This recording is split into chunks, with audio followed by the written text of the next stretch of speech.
Hello বন্ধুরা, আজকে দেখছেন চিকেন কষা আর রুটি।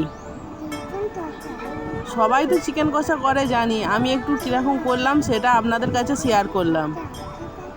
প্রথমে পেঁয়াজ তেল দিয়ে তেলে সামান্য চিনি দিয়ে পেঁয়াজটাকে ভালো করে বাদামি করে ভেজে নিলাম। ভাজা হয়ে গেলে তার মধ্যে ম্যারিনেট করা মাংসগুলো দিয়ে দিলাম।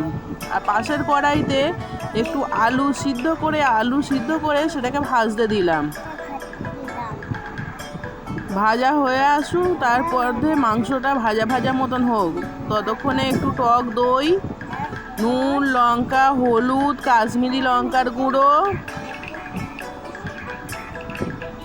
আর তার সঙ্গে একটু চিকেন কারি মশলা দিয়ে ভালো করে ফেটে নিতে হবে। তারপরে মাংসটা কষা ভাজা ভাজা মতন হয়ে এলে তাতে আদা রসুন পেস্ট দিয়ে ভালো করে নেড়ে চেড়ে কষা মতন হয়ে এলে তার মধ্যে ওই টক দইয়ের মিশ্রণটা দিয়ে দিতে হবে। দিয়ে ভালো করে কষা যখন হয়ে আসবে তখন সামান্য জল দিয়ে ফুটতে দিয়ে আলু কটা দিয়ে ফুটতে দিয়ে গরম